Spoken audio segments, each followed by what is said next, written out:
You ever notice how one simple sentence can quietly split your life into two versions of you? The one who keeps thinking and the one who finally starts moving. There's a moment like that in Gary Vaynerchuk's Rise, not a dramatic movie moment, but something much more ordinary. A message repeated over and over that ended up reaching millions of people in different ways. Not because it was polished or poetic, but because it was brutally usable. Something you could actually do today, not someday.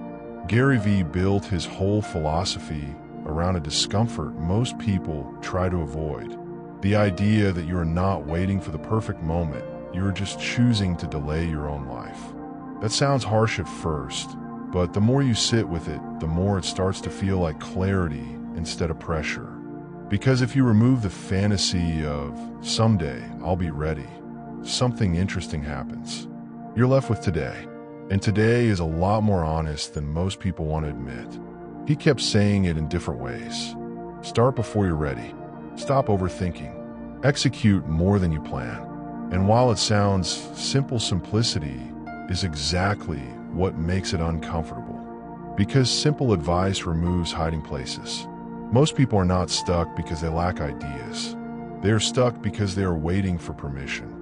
Permission to fail, permission to be seen, trying permission to not be perfect while learning.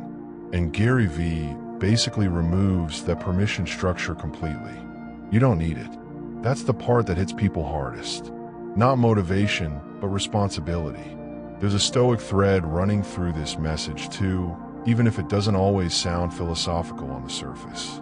Stoicism teaches that you don't control outcomes, timing, or external validation. You only control your actions and your response to what life gives you. Gary's version of it is more modern, more loud, but the core is similar.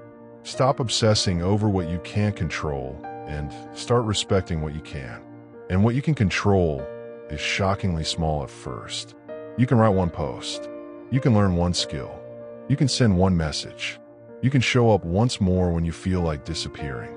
But that small is where everything actually begins. The problem is small actions don't feel powerful in the beginning. They feel insignificant. That's why most people underestimate them. But life is not built in leaps. It's built in repetition. You don't become confident and then act. You act, and then confidence slowly catches up. Gary Vee's message became powerful because it removed the illusion of readiness.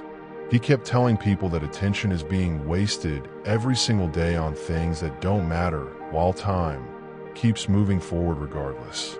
And that creates a kind of internal tension. You start realizing you are not short on time, you are just misusing it. But here's the deeper layer most people miss. This message is not just about hustle or business or social media. At its core, it's about honesty. The honesty to admit you already know what you should be doing, but you are postponing it because starting feels uncomfortable. That discomfort is not a sign to stop. It's usually a sign you are close to something real. And this is where the emotional side of the story comes in. Because everyone has that one thing, that idea they keep revisiting, that version of themselves they think about when they are alone, the project, the goal, the change they keep delaying. Not because they don't care, but because caring makes failure feel more personal. So they wait.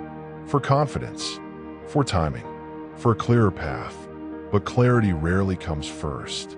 Movement does. There's also something playful hidden in this philosophy if you don't treat it too harshly. Because once you stop expecting perfection, life becomes more experimental. You try things without needing them to define you immediately. You post, you build, you fail, you adjust. It becomes less about proving yourself and more about exploring what works. That shift is powerful because seriousness without playfulness becomes pressure, and playfulness without seriousness becomes distraction. The balance is where growth actually lives. Gary Vee's advice hit millions because it sits right in that balance point. It tells you to take your life seriously, but not your fear. To respect your ambition, but not your hesitation. To act like your time matters without turning every mistake into a crisis. And when people actually apply it, something subtle happens. They stop romanticizing planning. They stop waiting for motivation to appear like a signal from the universe. They just begin. Messy, uncertain, imperfect beginning. That beginning is everything. Because once you start even poorly, you enter a different relationship with life. You stop being a spectator. You become someone in motion. And motion has its own intelligence. It teaches faster than thinking ever can.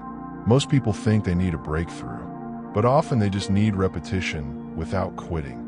And repetition only starts when excuses stop sounding reasonable. So maybe the real question this message leaves behind is not, what do I want to do with my life? But something simpler and more uncomfortable. What am I already aware of that I keep avoiding? Because awareness without action slowly turns into frustration. And frustration, if you ignore it long enough, turns into regret. But it doesn't have to go there. You can interrupt it, not with a perfect plan, but with a single step that breaks the pattern. One small action that proves to yourself you are no longer just thinking about it. And if there's one reason Gary Vee's message reached millions, it's because it doesn't ask for belief first. It asks for movement first.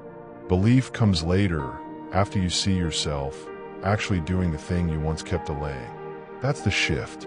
Not becoming someone new overnight, but finally matching your actions with what you already know deep down.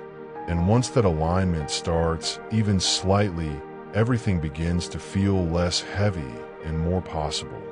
So if you take anything from this, take this simple idea with you.